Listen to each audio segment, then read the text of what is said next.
नमस्कार दोस्तों, आज फिर हमारे साथ एक्सरो ऑफिसर एन के सूद सर है। सूद सर नमस्कार, आपका बहुत बहुत स्वागत है। नमस्कार, बहुत बहुत शुक्रिया।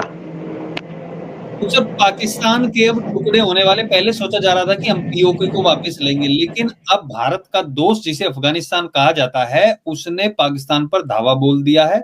जो एक टेम्परेरी बॉर्डर माना जाता था अफगानिस्तान और पाकिस्तान के बीच में, लगभग 250 किलोमीटर का, उस पर भी लगभग कब्जा करने के लिए अफगानिस्तान की वहां पे सेना और जो उनके ग्रुप्स हैं वो पहुंच चुके हैं। अब पाकिस्तान के इतने टुकड़े होने वाले हैं, कब होंगे, या फिर ये सिर्फ एक अफवाह है?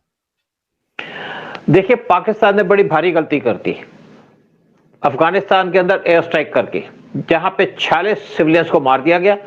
पाकिस्तान ने सोचा कि मैं ये काम करूंगा, अफगानिस्तान पे अटैक करूंगा, तो वर्ल्ड मेरे को अप्रिशिएट करेगा और वो कहेगा कि आप तो लड़ाई कर रहे हो जिहादीज के साथ।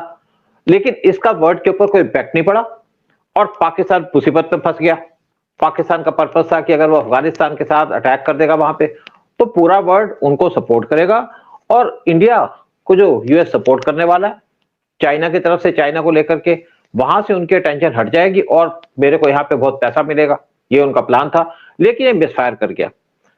तालिबान ने पाकिस्तान पे धावा बोल दिया और 15,000 अफगानी लड़ाके इस टाइम पे पाकिस्तान के बॉर्डर पे खड़े हैं, जो इनका बॉर्डर लगता है अफगानिस्तान से। और ड्यूरन लाइन जो 1893 के अंदर एक लाइन खींची गई थी अफगानिस्तान और पाकिस्तान के बीच में, वो खींची गई थी ब्रिटिश के द्वारा, सर ड्यूरन के द्वारा।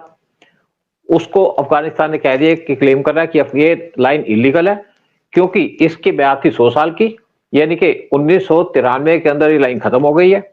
जैसे आप देखिए कि जिस तरीके से यहाँ पे आपके चाइना ने हांगकांग पे कब्जा कर लिया था, वो भी इसी तरीके का एग्रीमेंट था। तो 100 साल खत्म होने के बाद अफगानिस्तान पहुंच गया अपना हिस्सा वापस लेने पाकिस्तान से। और इसके साथ साथ जो 2640 किलोमीटर का बॉर्डर है पाकिस्तान अफगानिस्तान का, वहां पे धुआंधार फायरिंग हो रही है तालिबान के द्वारा। और ऐसा लगता है कि पाकिस्तान टूट जाएगा। और साथ में बीएलए, बलूच लिबरेशन आर्मी, उन्होंने पाकिस्तान आर्मी के ऊपर धावा बोल दिया और पाकिस्तान के आर्मी के लोग मारे जा रहे हैं। 47 लोगों को मारा है तालिबान ने, बलूचियों ने। और ऐसा लग रहा है कि अब अफगानिस्तान पाकिस्तान से जो अपना एरिया ले लेगा, और अगर एक बार पाकिस्तान टूट गया तो आप सोचिए कि पीओके भी अलग हो जाएगा। और इसी चीज की वेट की जा रही थी। इवन बीएलए पाकिस्तान अपना एरिया लेने के चक्कर में पाकिस्तान से, और बलूचिस्तान भी लिबरेट हो जाएगा, ऐसी पूरी उम्मीद लगाई जा रही है। और इसको देखते हुए पाकिस्तान के आईजी के चीफ जनरल आसिम मलिक, वो चले गए ताजिकिस्तान।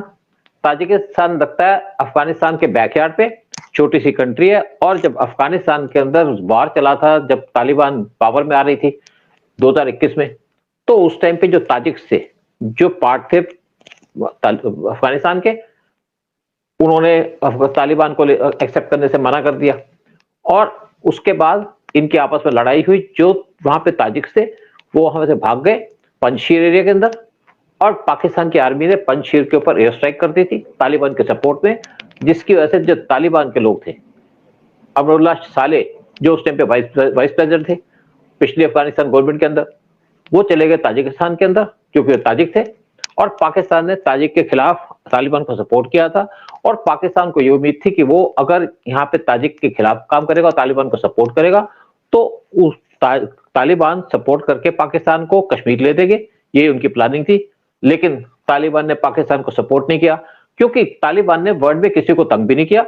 जब तालिबान मुश्किल में था तो इंडिया ने 40,000 टन उनको वीट भेजी थी। और वीट भेजना, इंडिया ने सोचा कि पाकिस्तान के थ्रू भेजने के लैंड रूट से सस्ती पड़ेगी, लेकिन पाकिस्तान ने अपनी लैंड रूट को देने से मना कर दिया। जो अफगानिस्तान के लोग थे भूखे मर रहे थे, इंडिया ने उनको तब हेल्प की जब उनकी कंट्री के अंदर दूसरी प्रॉब्लम थी, मेडिकल प्रॉब्लम थी, या इवन वहां पे जब कोविड था, तो इंडिया ने सबको दवाई भेजी अफगानिस्तान के अंदर, और दवाइयां भेजी ईरान के थ्रू। तो अब तालिबान इंडिया से तो नाराज है नहीं। फिर तालिबान ने इंडिया से कुछ दिन महीने पहले, बात है नवंबर की, उन्होंने इंडिया से कहा कि हमको एक जो हमारा बॉर्डर लगता है पाकिस्तान के साथ, ड्यूरन लाइन, उसका डॉक्यूमेंट दे दो। क्योंकि ना तो डॉक्यूमेंट पाकिस्तान के पास था, ना अफगानिस्तान के पास था। अफगानिस्तान ने तो ऐसी चीजें रखी नहीं, और पाकिस्तान के पास ऐसी समझ ही नहीं ऐसी चीजें रखने का। तो डॉक्यूमेंट थे इंडिया के पास, और ये डॉक्यूमेंट सिर्फ 2 पेज का डॉक्यूमेंट है, जो ड्यूरन लाइन का एग्रीमेंट है। तो इंडिया ने वो डॉक्यूमेंट दे दिया तालिबान को, और तालिबान उस डॉक्यूमेंट से बड़ा खुश हो गई इंडिया से, और उसने पाकिस्तान के ऊपर पाकिस्तान की गलती की वजह से अटैक कर दिया, और पाकिस्तान इस टाइम पे मुश्किल में। इवन वो ताजिक से गए हैं, ताजिकिस्तान से हेल्प लेने गए हैं। ताजिकिस्तान के लड़ाके हैं, बहुत अच्छा लड़ते हैं, लेकिन छोटी कंट्री है। लेकिन ताजिकिस्तान के ऊपर पूरा कंट्रोल है रशिया का, क्योंकि पहले पार्ट था रशिया का और अब भी रशिया का उस पर बहुत ज्यादा इन्फ्लुएंस है। तो ताजिकिस्तान तो किसी तरीके से, या ताजिक किसी भी तरीके से अफगानिस्तान के साथ लड़ेंगे नहीं, या तालिबान के साथ लड़ेंगे नहीं, क्यों कोई भी दूसरी कंट्री के लड़ाई के अंदर अपने पैर तो घुमाता नहीं है, या पैर डालता नहीं है, गर्दन नहीं फंसाएगा। और दूसरी बात है कि ताजिकिस्तान बहुत क्लोज है इंडिया के। यहाँ पे जब तालिबान थी पहले टाइम में, तो एक ताजिक लीडर थे जो तालिबान से लड़ रहे थे रशिया के फेवर में, वो थे अहमद शाह मसूद, जो ताजिक थे, और इंडिया उनको सपोर्ट करता था। तो उस टाइम पे ताजिकिस्तान के अंदर इंडिया की 2 एयरबेसेस थी, एक यानी एयरबेस, एक फुकुर एयरबेस। ये दुशानबे के क्लोज हैं, उनकी कैपिटल के क्लोज हैं, और इंडिया के वहां पे मिग 29 शिप प्लेन्स भी खड़े हुए हैं। तो जब अहमद शाह मसूद इंजर्ड हो गए थे एक लड़ाई के चक्कर में, तो उनका ट्रीटमेंट भी इंडियन डॉक्टर से किया था, क्योंकि फखरूर एयरबेस पे इंडिया का एक मेडिकल सेंटर भी है, जहां पे वो अफगानियों को हेल्प करता था, उनको ट्रीटमेंट देता था।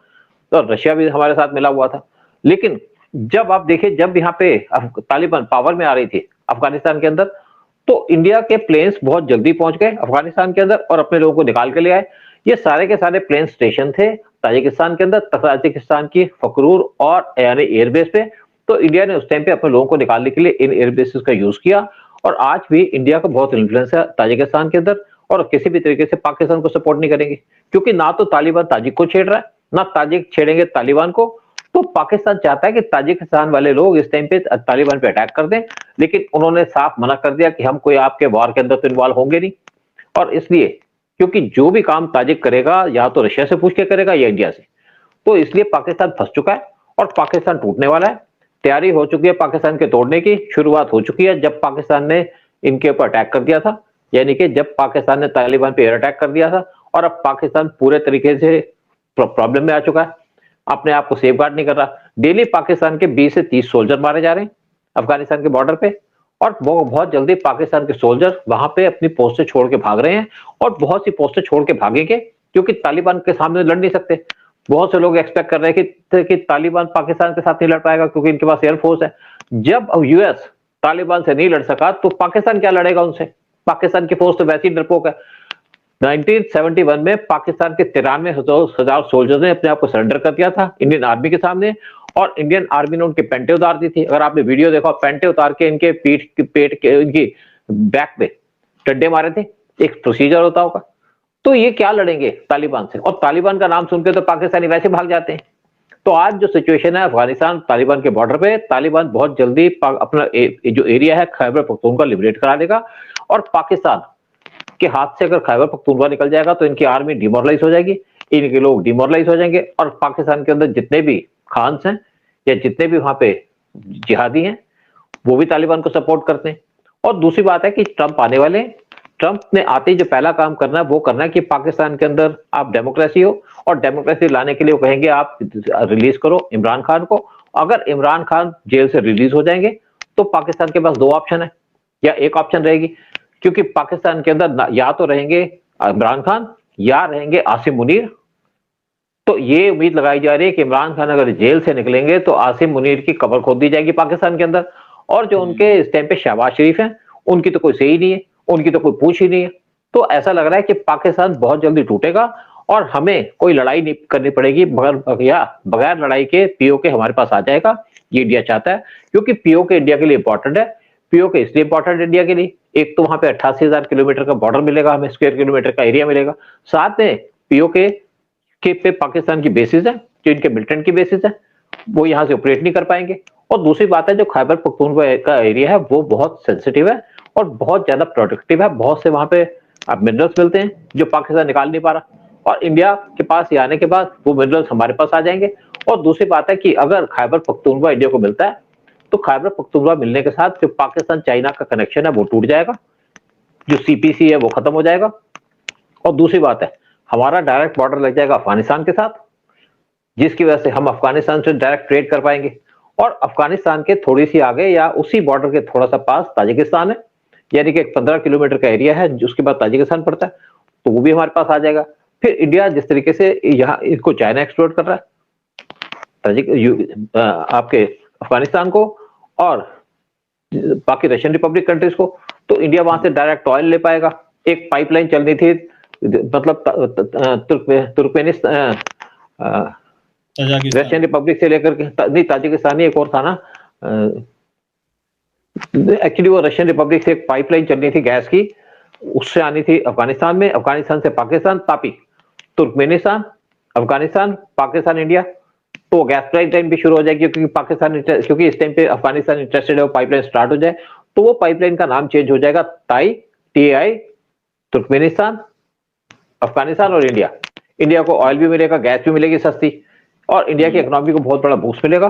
साथ में जितनी भी रशियन कंट्रीज हैं, रशियन रिपब्लिक कंट्रीज हैं, वो रिच है रिसोर्सेज के अंदर, इनके पास ऑयल एंड ओर भी है, इनके पास वो गैस है, बाकी जो चीजें वो हैं, तो इंडिया की इकोनॉमी को बहुत बड़ा बूस्ट मिलेगा, और ये इंडिया चाहता है। और मुझे लगता है कि पाकिस्तान के टूटने का टाइम आ चुका है, क्योंकि पाकिस्तान ने बहुत कंट्री के अंदर आतंक फैला लिया, हमें तंग कर लिया, अब पाकिस्तान खुद टूट जाएगा, यही उम्मीद लगाई जा रही है।